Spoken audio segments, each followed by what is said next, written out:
Good morning everyone and welcome to this channel. So in today's video we will discuss about the two small cap companies who is serving as a B2B marketplace for the construction and building material equipments across the India.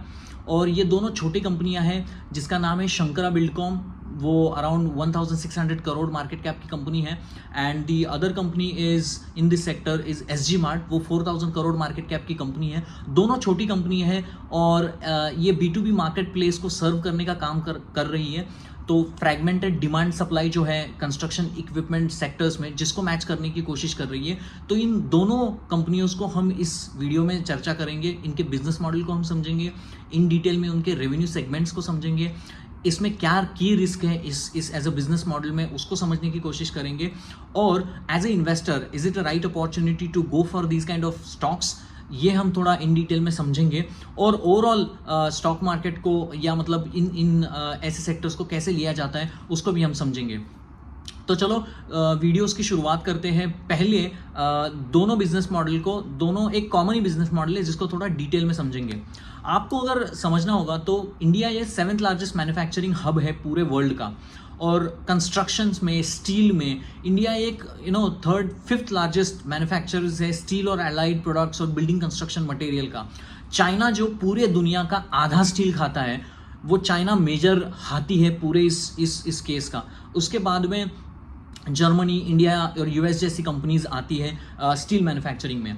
तो आप अगर देखोगे India में एक change सा हो रहा है। इंडिया में आप अगर देखोगे कि 2014 से बाद मोदी गवर्नमेंट जहाँ से आई और उन्होंने जो पीएलआई स्कीम मैन्युफैक्चरिंग सेक्टर्स को दे दी, पीएलआई स्कीम मतलब प्रोडक्शन लिंक स्कीम होती है। तो आप जितना ज़्यादा प्रोडक्शन आपके देश में करोगे उतना ज़्यादा गवर्नमेंट की वजह से, गवर्नमेंट की तरफ से आपको पैसा मिलता है, इंसेंटिव्स मिलते हैं कि आपने मैन्युफैक्चरिंग किया अपने देश में। इससे रोज़गार लोगों को उपलब्ध होता है और रोज़गार दिलाना ये एक गवर्नमेंट का प्रायोरिटी काम होता है।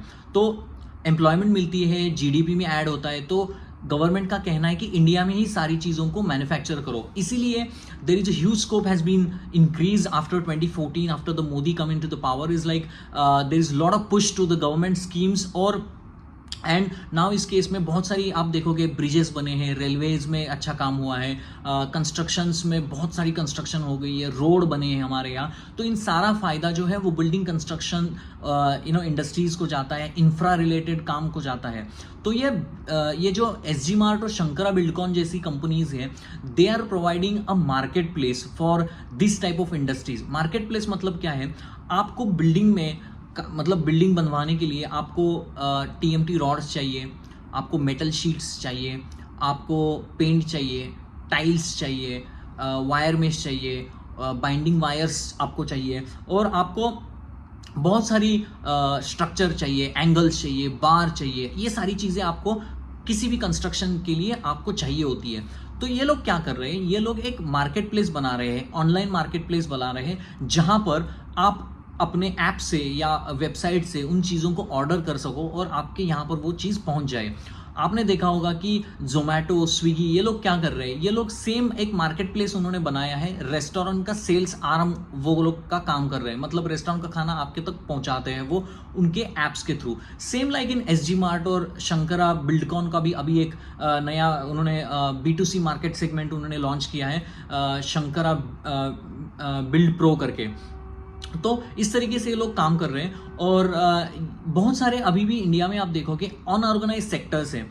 मतलब मान लो कि टियर 2 सिटी में कोई एक कंस्ट्रक्शन का काम कर रहा है, नया वहाँ पर ब्रिज खड़ा कर रहा है, या कोई बड़ी बिल्डिंग वहाँ पर खड़ा कर रहा है। तो then you will go to the local shops और लोकल डिस्ट्रीब्यूशन, जहाँ पर वो GSW की बार्स देगा आपको, या जिंदाल के पाइप्स देगा, या स्टील के प्रोडक्ट लेगा। वहाँ से आप लोगे और वहाँ से एक्सवर्ड लोगे, आपकी फ्राइट कॉस्ट उसमें ऐड करेगी, तब जाके वो अपनी जो साइट है वो कहीं मतलब बहुत अंदर होगी मेन रोड से, या वहाँ पर मटेरियल को सप्लाई करेगा, जहाँ पर फ्राइट कॉस्ट का एक बहुत बड़ा इम्पैक्ट कंज्यूमर का आता है। क्योंकि ये अनऑर्गेनाइज मार्केट है, यहाँ पर कोई एक डेफिनेटिव प्लेस नहीं है, कोई ऐसा ब्रांड नहीं है कि जहाँ पर आदमी गया, और कोई वन स्टॉप सोल्यूशन भी नहीं है। वन स्टॉप सोल्यूशन माने एक ही जगह पर मुझे बिल्डिंग के सारे आइटम मिल जाए, मुझे पाइप फिटिंग भी मिल जाए, मुझे इलेक्ट्रॉनिक इक्विपमेंट भी मिल जाए, मुझे पाइप भी मिल जाए, मुझे रॉड भी मिल जाए। ऐसा कोई एक मार्केट प्लेस इंडिया में अभी भी नहीं है, वो सारा फ्रैगमेंटेड है। तो इस सारी चीज़ को एड्रेस करते हुए से फॉर एग्जांपल एसजी मार्ट ने they are a one-stop solution of all this building and construction material,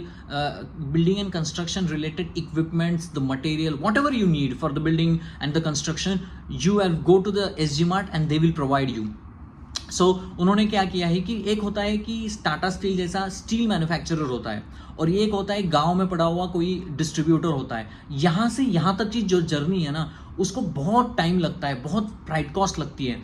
जब मटेरियल बनता है, जब स्टील बनता है और वो जो फाइनली कंज्यूम होता है, उसमें बहुत सारे मेटल के ट्रांसफॉर्मेशन होते हैं. जैसे मेटल हो गया, उसको मेटल शीट्स को काटना according to the length, metal sheet को प्रेस करना according to the customer requirement, और उसमें कट करना, फिट टू साइज करना, और मेटल शीट्स को हर तरह से जहाँ पर आपका यूज़ हो रहा है, मतलब बिल्डिंग में अलग अलग तरीके से मेटल शीट्स के यूज़ होते हैं, तो उस चीज़ को करना, इसमें बहुत सारे ट्रांसफॉर्मेशंस लगते हैं. तो इस सारे चीज़ में प्राइड कॉस्ट भी बढ़ती है, डिस्ट्रीब्यूशन में आते समय टाइम भी लगता है, और आपको एक वन स्टॉप सोल्यूशन नहीं मिलता है. तो SG Mart ये लेके आया है एक B2B मार्केट प्लेस, जहाँ पर आपको सारे मटेरियल रिलेटेड इक्विपमेंट एक ही अंडर मिलेंगे.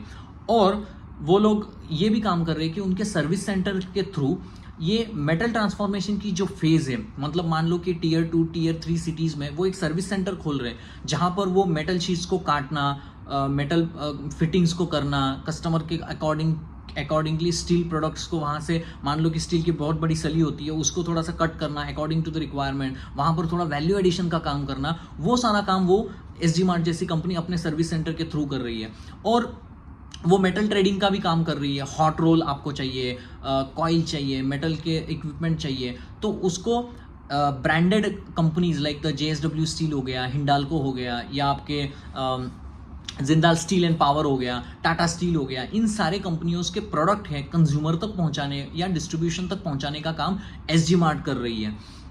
आप अगर समझोगे कि इंडिया में इनका कहना है कि 4.1 ट्रिलियन का मार्केट का एड्रेसेबल मार्केट है, टैम है, जो कि अभी तक अनटैप्ड है, जो कि अभी वन स्टॉप सोल्यूशन में नहीं आया है. अनऑर्गेनाइज में सब सारा फ्रैगमेंटेड डिमांड है और फ्रैगमेंटेड सप्लाईज है, यहाँ पर कोई ब्रांडेड नेम नहीं है.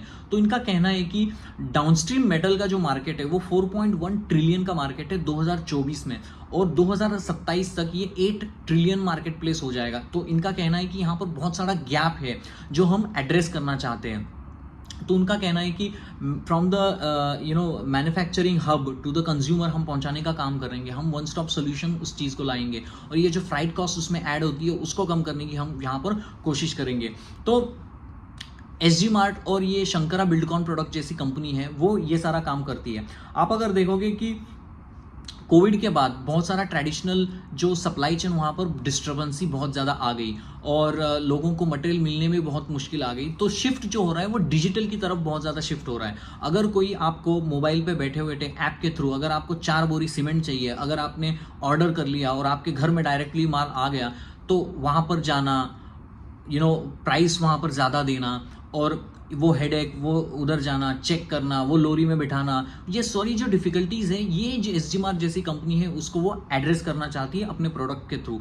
और PLI स्कीम जो है मोदी गवर्नमेंट की, जहाँ पर 14 मैन्युफैक्चरिंग सेक्टर को बढ़ावा देने के लिए उन्होंने PLI स्कीम लॉन्च की है, प्रोडक्शन इंसेंटिव स्कीम्स लॉन्च की है, जिसके थ्रू लोगों को जो मैन्युफैक्चरिंग करने के लिए बढ़ावा मिलता है, इसको भी उन्होंने टैप किया है. उनका कहना है कि जितना ज़्यादा हम जो स्टील मैन्युफैक्चर करते हैं वो कंज्यूमर तक, डिस्ट्रीब्यूटर तक पहुँचता नहीं है, तो उसको पहुँचाने का काम ये लोग कर रहे हैं.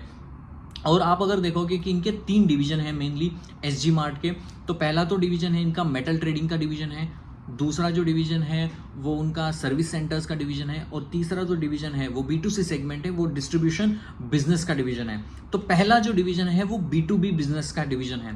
B2B मतलब वहाँ पर उनको ज़्यादा कुछ करना नहीं है, डायरेक्टली ये जो टाटा स्टील जैसी कंपनीज़ हैं वहाँ से माल लेके उन डिस्ट्रीब्यूटर्स जो है तहसील के अलावा है Tier 2 Tier 3 सिटीज़ में, वहाँ पर मटेरियल देने का काम कर रही है. तो ट्रेडिंग, मेटल की ट्रेडिंग वो कर रहे हैं, जहाँ पर हॉट रोल हो गया, स्टील बुलेट्स हो गया, इसको ट्रेड करने के लिए वो लोग बहुत अच्छी तरीके से वो काम कर रहे हैं. दूसरा एक सेगमेंट आता है उनका सर्विस सेंटर.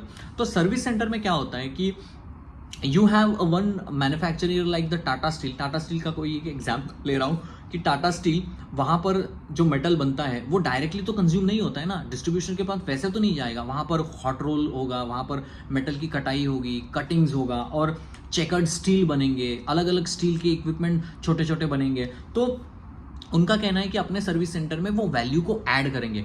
पहला तो जो डिवीजन है उनका वो मेटल ट्रेडिंग का, वो डिस्ट्रीब्यूशन का गेम है, वहां पर वो ज्यादा कुछ नहीं कर रहे हैं, माल है दूसरे का, थर्ड पार्टी का माल अपने वेबसाइट से वो बेच रहे हैं, तो उसमें ज्यादा वैल्यू एडिशन नहीं है, वो वॉल्यूम का गेम है। दूसरा जो चीज है वो वैल्यू एडिशन वो लोग कर रहे हैं। उनका कहना है कि कोई भी steel processing centre tyre 2 tier 3 cities में नहीं है, ना कोई ब्रांड है। मतलब आपने स्टील लिया, उसको प्रोसेस करने का कोई भी सेंटर टायर 2 टायर 3 सिटी में नहीं है। उनका कहना है कि हम उसको एड्रेस करेंगे और कंज्यूमर तक पहुंचते पहुंचते ये 2-3% की जो फ्राइट कॉस्ट ऐड होती है उसको हम टैप करेंगे। हम बोलेंगे कि एसजीमार का कहना है कि हम बल्क में ये लोग स्टील अलाइड प्रोडक्ट्स लेते हैं, मटेरियल इक्विपमेंट लेते हैं, बहुत बड़ी इन्वेंटरीज वो लगते हैं, कुछ लगभग क्वार्टरली आप अगर देखोगे 350,000 टन्स का स्टील इनके वेयर हाउस में आता है। मंथली ये नंबर्स 120,000 टन्स के स्टील के अनुसार उनका जो इन्वेंटरी आता है, तो इन्वेंटरी में रखते हैं और उनका जो चर्न है वो 7 डेज के अंदर वो सारा माल खत्म हो जाता है। मतलब मटेरियल बल्क में खरीदो स्टील मैन्युफैक्चरर से, थोड़ा बहुत सर्विस सेंटर में उसको प्रोसेस करो, नहीं तो बाकी जो है वो ट्रेडिंग करो, डिस्ट्रीब्यूशन सेगमेंट्स को ले लो। आपके जो डेवलपर्स होते हैं, ईपीसी कॉन्ट्रैक्टर्स होते हैं, या कंज्यूमर हो गया कोई बिल्डिंग बनवा रहा है, या गवर्नमेंट के ईपीसी कॉन्ट्रैक्टर हो गए, वहां तक पहुंचाने का काम ये एसजी मार्ट जैसी कंपनी करती है।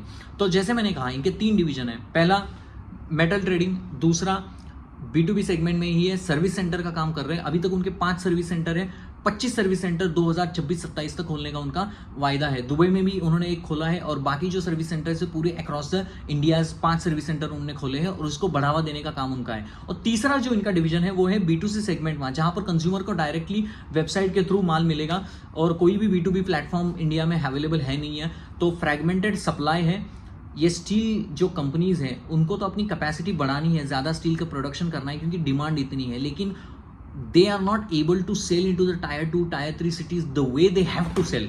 तो इसको एड्रेस करने के लिए ये एसजी मार्ट आया है। तो एसजी मार्ट एक B2B मार्केट प्लेस है जहां पर वो करता है। तो डिस्ट्रीब्यूशन मार्केट सेगमेंट का उनका कहना है कि एड्रेसेबल मार्केट है $4 ट्रिलियन का है, 4 ट्रिलियन INR का उनका जो एक एड्रेसेबल मार्केट है, जहां पर वो डिस्ट्रीब्यूशन के गेम को प्ले कर सकते हैं। मतलब किसी का मटेरियल लाया, उसके ऊपर अपना ठप्पा लगाया और बेच दिया उसको, तो ये एसजी मार्ट जैसी कंपनी करती है।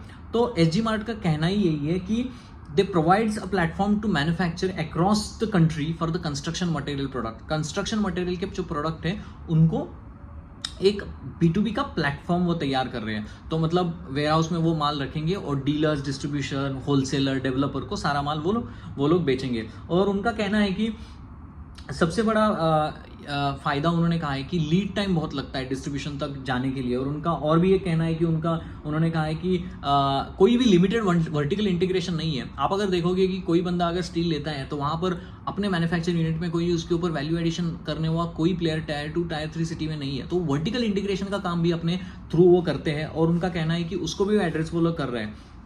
इससे क्या होगा, स्टील मैन्युफैक्चरिंग जो कंपनी है वो ज़्यादा स्टील बेच पाएगी, तो उनका भी सेल्स ज़्यादा बढ़ेगा, उनको भी फायदा है। डिस्ट्रीब्यूशन को ऑन टाइम मटेरियल मिलेगा, उनका भी उसमें फ़ायदा है, उनकी डिलीवरी भी उसमें बच जाएगी। और सबसे इंपॉर्टेंट चीज़ है कि minimum order value.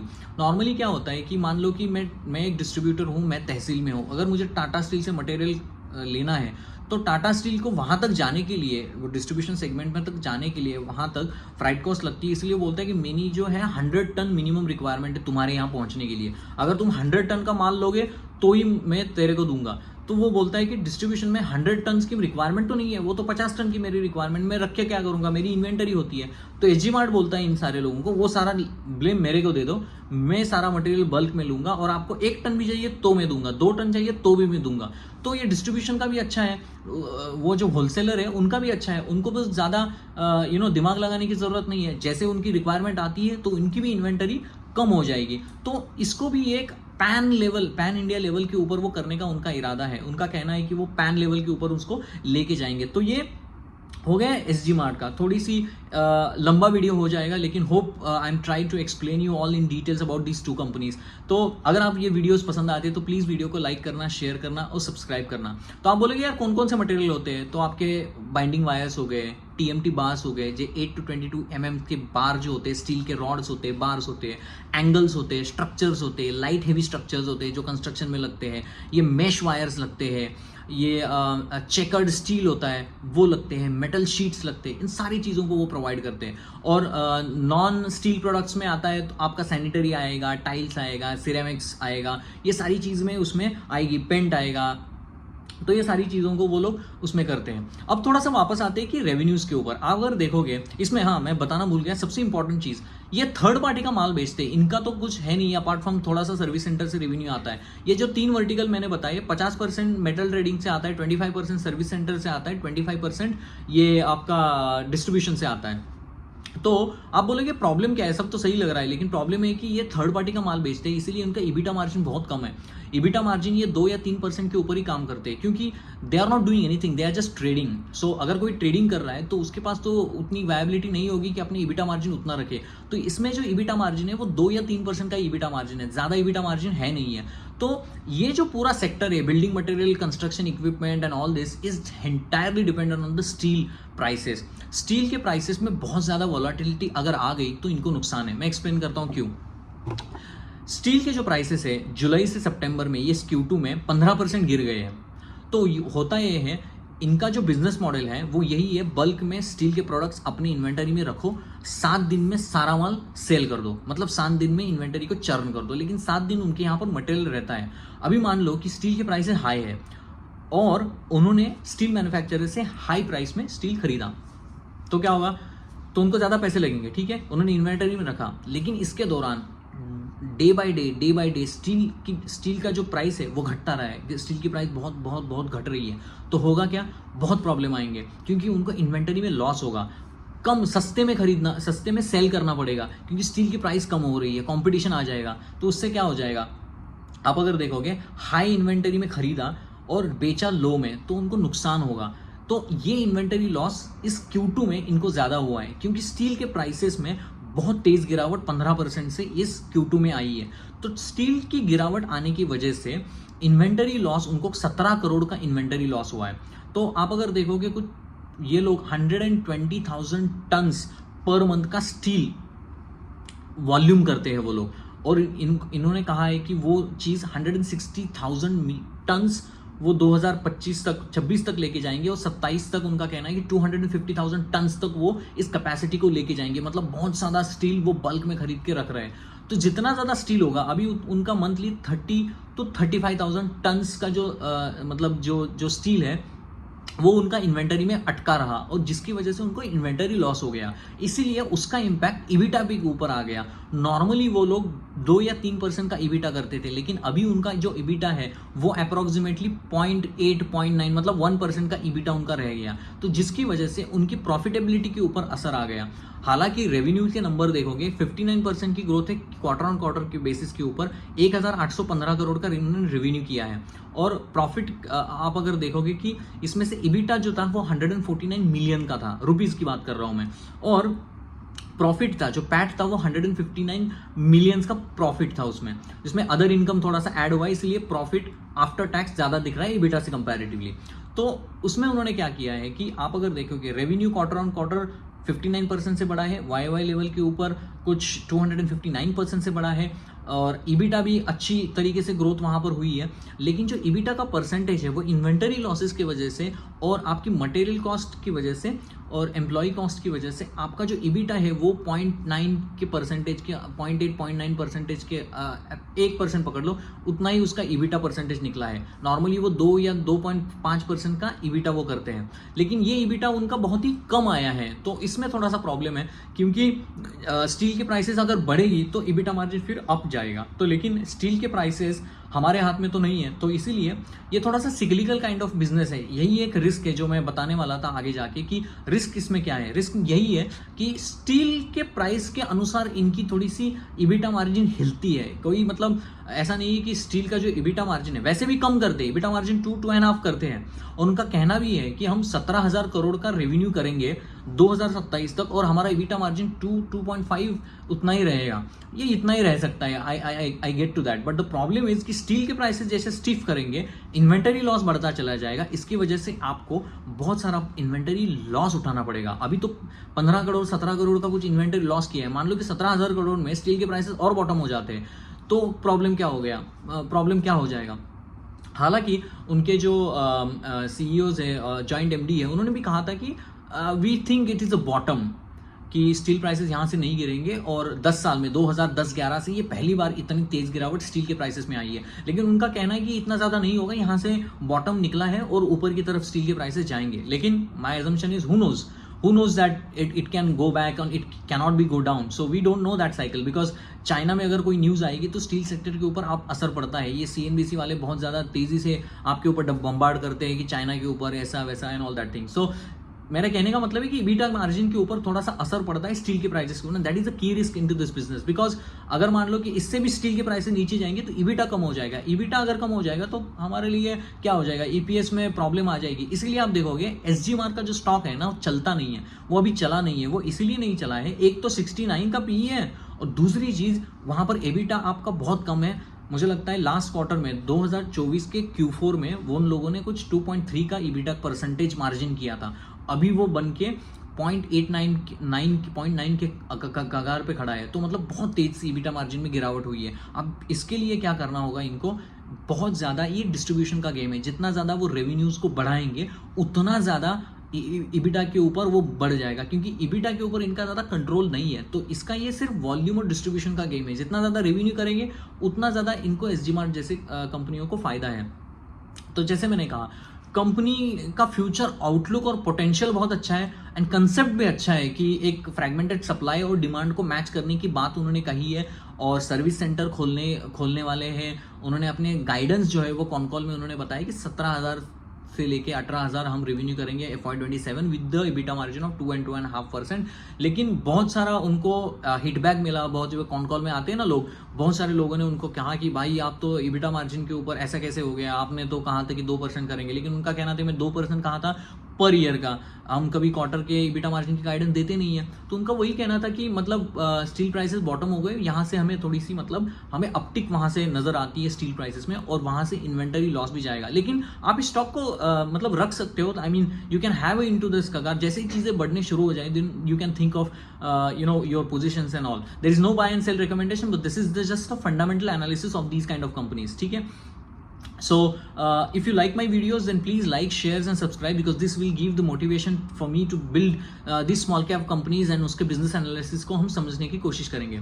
Now coming back to another company which is Shankara Buildcon। तो ये कंपनी है जिसमें आशीष कचोलिया ने भी बहुत अपने शेयर्स इन्वेस्ट किए थे। He is one of the renowned investors in India. और आप अगर देखोगे इनके दो डिवीजन है, एक स्टील प्रोडक्ट का डिवीजन है, एक नॉन स्टील का डिवीजन है। तो स्टील में 25% की वॉल्यूम ग्रोथ उन्होंने की है YoY लेवल के ऊपर, और 35% की नॉन स्टील में की है। नॉन स्टील में क्या आता है, टाइल्स, सैनिटरी वियर्स, और इनका फोटिया करके एक ब्रांड है जिसका मोरबी में उन्होंने एक नया एक्सपीरियंस सेंटर खोला है। तो सैनिटरी वियर्स जो आपके वॉशरूम में लगते हैं, वो सारे sanitary wears, pipe fitting, electronic equipment ज़्यादातर, और आपके फिटिंग्स, इलेक्ट्रिकल फिटिंग्स, इसमें ये नॉन स्टील प्रोडक्ट में आता है। स्टील प्रोडक्ट में क्या आता है, ये स्टील के बार्स, TMT बार्स आएंगे, स्टील के शीट्स आएंगे। और उन्होंने फाइनेंस की कॉस्ट भी इस क्वार्टर में कुछ 100 करोड़ से कम की है, तो फाइनेंस कॉस्ट में कमी आई है। लेकिन थोड़ा सा डेथ है इस कंपनी में। आप अगर देखो कि 67% से यहाँ पर finance cost they have reduced YoY level की बेसिस, लेकिन 67 का आंकड़ा मुझे लगा कि फाइनेंस कॉस्ट ज़्यादा है, ठीक है। EBITDA में 11% YoY की ग्रोथ हुई है। हालांकि there is a huge difference between the Shankara Buildcon and the SG mart. आप अगर दोनों कंपनी को देखोगे, SG मार्ट ने कहा ही 2.5% का EBITDA है उनका, EBITDA मार्जिन की बात हो रही है, और इनका कहना है कि मेरा EBITDA मार्जिन का लेवल है वो 3.54% के अनुसार वहाँ रहता है। तो यहाँ पर भी अभी भी उन्होंने 3.1% का कुछ उन्होंने EBITDA मार्जिन किया है इस Q2 की मैं बात कर रहा हूँ। तो आप अगर देखोगे कि उनका कहना है कि स्टील जो उनका जो मेन सेगमेंट है स्टील में, क्योंकि आप अगर देखोगे एस जी मार्ट जो कंपनी है वो एपीएल अपोलो ट्यूब की सिस्टर कंपनी है। उनके जो गुप्ता जी जो हैं एपीएल अपोलो के जो सीएमडीज हैं, उनका भी स्टेक्स एस जी मार्ट में है थोड़ा बहुत, ठीक है, तो वो उनकी सिस्टर कंपनी है। तो शंकरा बिल्डकॉन भी एक सेम B2B मार्केट प्लेस की कंपनी है, वो भी सेम काम करती है एस जी मार्ट की तरह। ओनली थिंग इज यहाँ पर इनका जो रेवेन्यू है Q2 का वो 16% से बढ़ा है, H1 में 15% बढ़ा है YY लेवल के ऊपर। तो ज़्यादा रेवेन्यू में ग्रोथ इनकी नहीं आई है। हालांकि इनका EBITDA margin despite of the steel going down, EBITDA margin 3.01% के ऊपर इंटैक्ट रहा है। तो इनका थोड़ा सा कंट्रोल है, लेकिन एक छोटी कंपनी है। लेकिन आप अगर देखोगे छोटी कंपनी होते हुए भी उनका रेवेन्यू में इतनी ज़्यादा ग्रोथ जैसे एस जी मार्ट में है उतनी ज़्यादा नहीं है। एस जी मार्ट का एडवांटेज ये है कि एस जी मार्ट अगर स्टील के प्राइसेस अप होने शुरू हो जाएंगे तो there is a big advantage. इसीलिए आप देखोगे एच जी का जो पी है वो 66 है और इसका जो पी है वो 61 है। ये कंसोलिडेटेड बेसिस के ऊपर उन्होंने कहा है कि 28% का वो आरओई करते हैं और एच जी मार्ट का आरओसी का परसेंटेज वो 76 है और इनका परसेंटेज है 28% का। तो कैपिटल एम्प्लॉयड की जहां बात आती है उनका कंसोलिडेटेड लेवल के ऊपर गाइडेंस भी है कि 28% का शंकरा बिल्डकॉन करेगा। और शंकरा बिल्डकॉन अभी क्या कर रहा है, एक B2C मार्केट स्पेस जैसा ऑनलाइन प्लेटफॉर्म उन्होंने खोला है। उन्होंने कहा है कि उसको एक नया लिस्टिंग वो करेंगे शंकरा बिल्ड प्रो करके, और शंकरा बिल्डिंग प्रोडक्ट्स अलग हो जाएगा, शंकरा बिल्ड प्रो अलग हो जाएगा, ये दोनों कंपनी अलग हो जाएंगी, ये लिस्ट हो जाएगी और ये भी अलग से लिस्टेड है। लेकिन बहुत सारा जो रेवेन्यू आएगा वो शंकरा बिल्ड प्रो जो नई लिस्टेड होने वाली कंपनी है वहाँ से आएगा, क्योंकि that is the B2C B2B market place है। और ये the difference between the S G mart and the Shankara Buildcon, इनका जो एक फोटिया करके इनका ब्रांड है, इन्होंने खुद लॉन्च किया सैनिटरी वेयर्स में। गुजरात में मोरबी एक जगह है, वहाँ पर उन्होंने एक्सपीरियंस सेंटर खोला है लोगों के लिए। तो वो फोटिया करके ब्रांड इनका खुद का है और सैनिटरी वेयर्स का जो परसेंटेज है वो उसमें ज़्यादा है, लेकिन एस जी मार्ट में इतना ज़्यादा वो परसेंटेज है नहीं है। S G mart is purely one stop solution game for the building materials and equipment, ठीक है। और इनका जो शंकरा बिल्डकॉन ये जो कंपनी है वो साउथ से शुरुआत हुई थी। तो साउथ में केरला, तमिलनाडु, आंध्र प्रदेश, तेलंगाना, यहाँ पर उनके सारे रिटेल सेगमेंट भी हैं, मतलब इनके दुकान भी हैं। तो दुकानों से भी वो बिल्डिंग मटेरियल्स बेचते हैं, तो इनका बहुत सारा नाम है रिटेल्स में। तो ये चाहते हैं कि महाराष्ट्र, गुजरात, जहाँ पर जीडीपी की ग्रोथ ज़्यादा है, जीएसटी कलेक्शन ज़्यादा है, बहुत तेज़ी से बढ़ने वाले स्टेट्स हैं, यहाँ पर अभी वो एक्सपांड कर रहे हैं अपने रिटेल वाले सेगमेंट को भी। और उनका कहना है कि उनका जो एक buildpro.store करके एक ऑनलाइन वेबसाइट है, वहाँ से भी वो लोग अपने सैनिटरी वेयर को बेचेंगे और अपने बिल्डिंग मटेरियल को बेचेंगे। मैं ज़्यादा एक्सप्लेन नहीं करूँगा कि कौन कौन से मटेरियल वो बेचेंगे, same like the steel bars, TMC bar, wire mesh, ये सैनिटरी वेयर्स, पेंट हो गया, लैमिनेशंस हो गया, so all these things that they do it.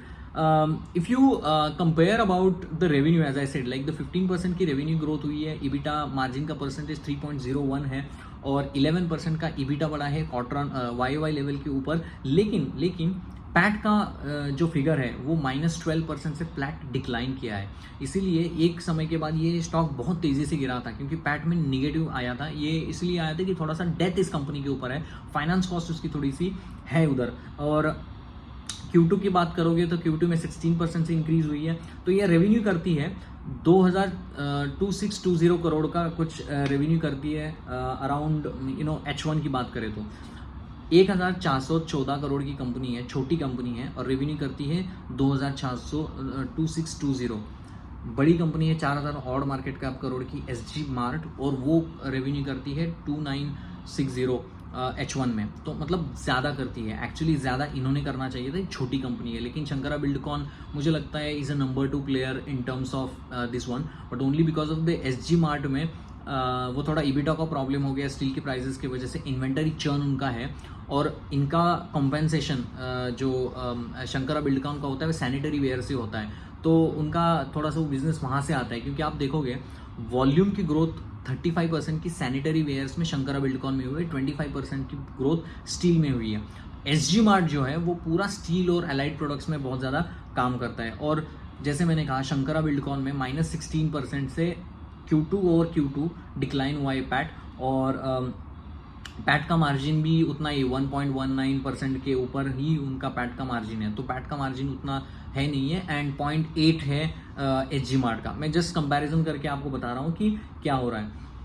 आप अगर देखोगे कि 82% ऑफ द उनका बिजनेस जो आता है शंकरा बिल्डकॉन वो साउथ से आता है, वेस्ट में कुछ 14% अभी है, लेकिन उसको वो बढ़ाना चाहते हैं, सेंट्रल में 5% है. So they want to increase this capacity, they want to expand in central and west side so that they can build upon on this ones. और स्टील एंड पाइप में 60% का बिजनेस है, अदर स्टील प्रोडक्ट्स में कुछ 29 product का business है, और non steel में उनका बिजनेस कुछ 10% के अराउंड है.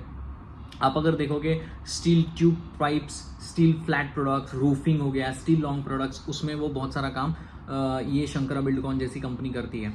और सैनिटरी वेयर्स का जो उनका डिवीजन है उसमें 44% सैनिटरी वेयर्स से आता है, जो उनका फोटिया करके ब्रांड है, और जो उनका खुद का है, जैसे एस जी मार्ट में वो थर्ड पार्टी सबका बेचते हैं, उनका खुद का कुछ ब्रांड वगैरह है नहीं है. और टाइल्स, शंकरा बिल्डकॉन जो टाइल्स आप देखोगे 44% की उनकी टाइल है. मतलब टाइल्स की वो डिमांड, मतलब टाइल का परसेंटेज करते हैं, तो 44% का सैनिटरी हो गया, और 31% का आपका टाइल्स हो गया, and remaining about the pipes, fittings, electrical equipment, वहाँ से उनका बिजनेस आता है. आप अगर देखोगे कि उनका कहना है कि टैम जो है वो 18,000 करोड़ का है सैनिटरीज एंड फिटिंग्स का.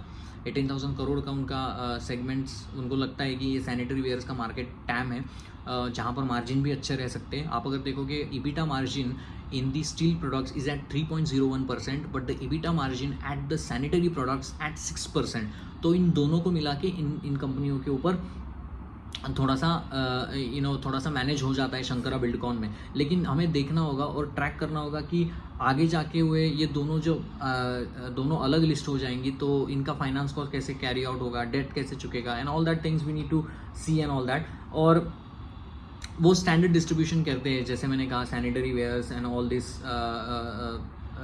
चीज़ों का. लाइटनिंग इक्विपमेंट में भी अभी बहुत ज़्यादा प्रेस करने का उनका ये है, इसलिए हैवल्स के साथ उन्होंने कुछ टाइप किया है लाइटिंग प्रोडक्ट बेचने के लिए. बहुत सारी चीज़ें वहाँ पर वो लोग देते हैं. तो ये हुआ वहाँ पर. सबसे बड़ा एक चीज़ रह गया बताना, जो वर्किंग कैपिटल होता है, डेटर डेज. वर्किंग कैपिटल का मतलब एसेट माइनस लायबिलिटीज़ होती है, तो मतलब वर्किंग कैपिटल ये 30 डेज़ का है, यहाँ पर पॉजिटिव 30 डेज़ का है शंकरा बिल्डकॉन में. तो वो एक अच्छी बात है, क्योंकि ज़्यादा पैसा उसका फंसा नहीं रहता है. लेकिन एस जी मार्ट में -8 का वर्किंग कैपिटल है, जहाँ पर -8 है. अच्छा है, ग्रोइंग कंपनी है, कभी कभी मतलब ऐसा नहीं कहना चाहिए कि वर्किंग कैपिटल निकले मतलब कंपनी खराब है, लेकिन -8 का उनका वर्किंग कैपिटल है. लेकिन शंकरा बिल्डकॉन में मतलब कैश जनरेट ज़्यादा कर सकती है शंकरा बिल्डकॉन, लेकिन वहाँ पर कैश नहीं जनरेट होगा, क्योंकि -8 का ही वर्किंग कैपिटल है. तो वर्किंग कैपिटल डेज माइनस है, तो मतलब आपको पैसा चाहिए कंपनी में डालने के लिए, क्योंकि माइनस ही जा रहा है वर्किंग कैपिटल डेज की बात कर रहा हूँ मैं. तो उनका कहना है कि एसेट लाइट मॉडल है शंकरा बिल्डकॉन का. 28% की ROC का उन्होंने गाइडेंस दिया है. और